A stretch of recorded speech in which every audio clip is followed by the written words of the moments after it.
Bueno, bienvenido, doctor. Un placer realmente tenerlo aquí en Arriba Gente. Muchas gracias. Buenos días. Bueno, ¿qué podríamos decir como últimas novedades? ¿Cuál fue el último contacto que mantuvieron con autoridades de gobierno a propósito de esta situación que se vive con el presupuesto nacional para la justicia?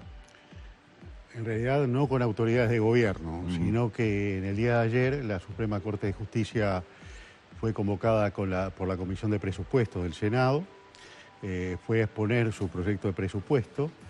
Todos sabemos que en el proyecto de presupuesto del Poder Ejecutivo no está contemplado el Poder Judicial, ni siquiera existe el inciso Poder Judicial en el proyecto de presupuesto del Poder Ejecutivo, lo que significa que están financiados cero gastos, cero peso en materia de gastos.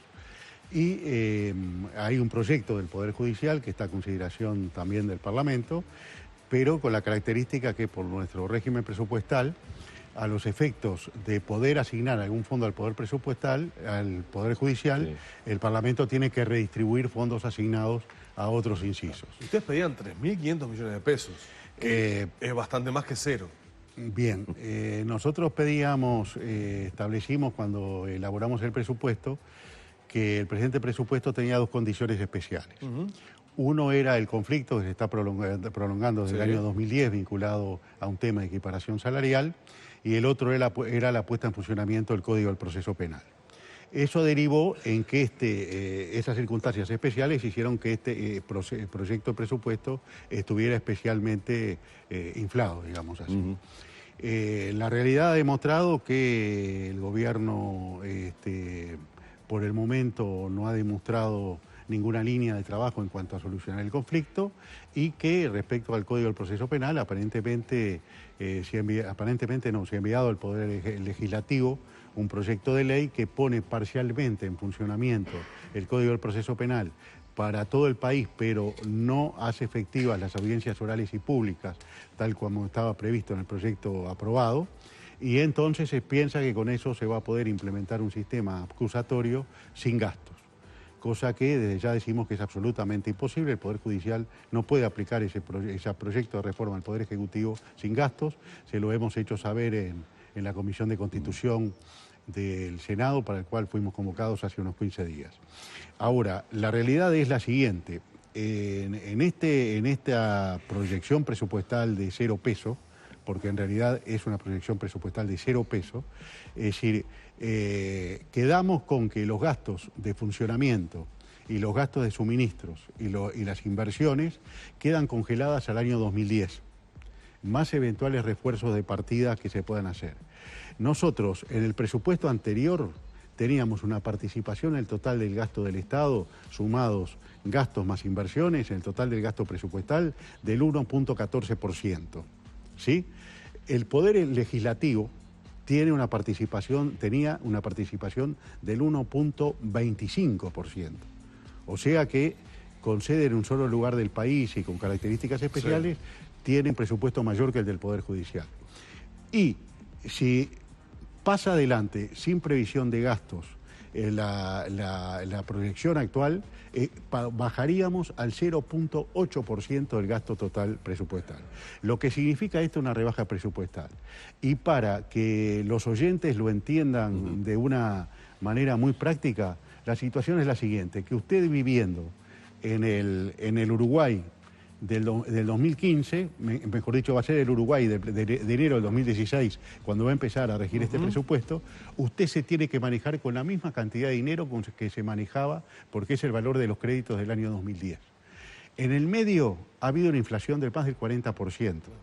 Y ha habido una multiplicación de gastos, por ejemplo, gastos en servicios de limpieza, gastos en servicios de vigilancia, que muchos de los cuales el Ministerio del Interior no presta, y además todos los gastos informáticos. Y a eso se añade que el crecimiento de nuevas sedes. Por lo tanto, ¿qué le dijeron los legisladores ayer cuando ustedes plantearon esto justamente? Porque usted está planteando una situación compleja, de hecho lo escucho, y puedo llegar a presumir que la credibilidad del sistema judicial puede estar en riesgo. Yo ayer en determinado momento tuve una intervención donde manifesté que el año que viene, por razones constitucionales, me corresponde ejercer la presidencia de la Corte, y que mi gran preocupación durante mi presidencia iba a ser con esta realidad presupuestal, cómo llegábamos a pagar los gastos y a fin del año 2016. Yo lo escuché a usted hace unas semanas atrás, donde ya decía que hoy está en situación de déficit. La justicia que tuvo que reordenar, redistribuir, mejor dicho, rubros. Absolutamente. Pese a que hay que reconocerlo, a mediados de año hubo un refuerzo de 50 millones de pesos para gastos de parte del Poder Ejecutivo. ¿No llegan a fin de diciembre? No estamos llegando a diciembre y tenemos que hacer un traspaso de inversiones de 13 millones de pesos para poder llegar al 31 de diciembre. Esa es la realidad. Evidentemente estamos conformando un comité de crisis para ver dónde podemos más apretar el cinturón, porque tenemos una obligación constitucional y frente a la ciudadanía, que es mantener el servicio de justicia funcionando, aún en el sistema actual. Si a esto le agregamos la demanda del nuevo Código del Proceso Penal, realmente la situación es muy compleja y queremos alertar a la población sobre esta complejidad. Yo decía cuando lo presentábamos, una alerta que venimos manejando hace muchísimo tiempo. De hecho, hablé de años. Usted recién se refería a situaciones que se arrastran desde el 2010, que no han tenido solución. Esto a veces, digo, es bueno remarcarlo e historiar un poco cuando hablamos de la falta de tolerancia muchas veces de los trabajadores a la hora de tomar determinado tipo de decisiones. A propósito de lo que recién hablábamos de la Intendencia, ¿no? Que Daniel Martínez decía, un poco apresurada tal situación. Bueno, acá estamos hablando de una situación que sigue, digamos, un curso ya de muchos años y de muchos problemas. Pero además del tema del funcionamiento, de lo que Danilo decía, bueno, el tema de la credibilidad de la justicia, su funcionamiento, hay otras cosas que ayer plantearon ustedes en el tema del presupuesto, como por ejemplo algo que tiene que ver con las demandas que se puedan llegar a realizar contra el Estado, que es algo que usted nos comentaba, llama la atención que no haya sido algo detectado o denunciado también por los empleados públicos.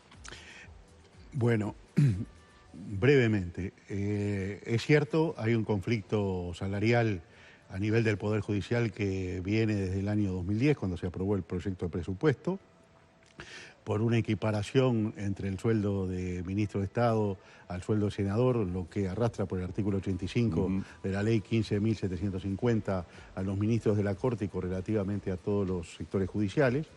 Yo debo decir que se intentó mediante 2 leyes enmendar ese error que se cometió porque no se previó la posibilidad de un enganche. Esas 2 leyes fueron declaradas inconstitucionales. Hoy los funcionarios judiciales, más de 3.700 funcionarios judiciales, tienen en segunda instancia un juicio que les reconoce el derecho a un aumento del 26%. O sea que tenemos una situación que se está dilucidando en los estrados judiciales que va a derivar en sentencias que eventualmente pueden ser de condena. La respuesta del Poder Ejecutivo ha sido a través de un artículo, el 710, del proyecto que hoy tiene a estudio el Senado, que dice que para todos los funcionarios públicos que obtienen condenas contra el Estado por razones de naturaleza salarial, para eso se aplica un régimen especial de pago de los créditos que consiste en que cuando se tiene la sentencia que por lo menos, por ejemplo, condena al Estado a pagar 50.000 pesos por una diferencia salarial, el juez lo que debe hacer es comunicar al Ministerio de Economía y Finanzas para que el Ministerio de Economía y Finanzas vea qué posibilidades tiene en el próximo presupuesto de rendición de cuentas de abonar los pagos, de abonar esa suma. Eso va a haber que esperar que se apruebe el presupuesto de rendición de cuentas, que empieza a regir normalmente un año después de aprobado, y ahí se va a cobrar. Entonces es una norma que es también preocupante porque afecta absolutamente a todos los funcionarios del Estado. A todos los del Estado y en particular los que usted hablaba recién, casi 4.000 judiciales que han iniciado, digamos, ya en los estragos judiciales el reclamo de ese 20 y pico % de aumento salarial. Ingresaría también dentro de esa, digamos, posponer el pago a discrecionalidad, podríamos decir, de lo que el Ministerio de Economía entienda. Claro, en realidad establece a favor del Estado un sistema de pago de los créditos laborales con algo que se llama una espera que está generada por el propio Estado a través de una norma. Claro. Eso es. Ministro, es cierto que obviamente se cuidan las formas por parte de los distintos actores, pero cuando uno habla, por ejemplo, con legisladores, sobre todo legisladores de la oposición, o cuando habla con operadores judiciales, le dicen claramente que el Poder Ejecutivo acá está pasando una factura al Poder Judicial por los desencuentros. ¿Ustedes creen que esto es así? Yo vuelvo a repetir que lo he dicho muchas veces que no puedo juzgar no puedo jugar intenciones que no conozco.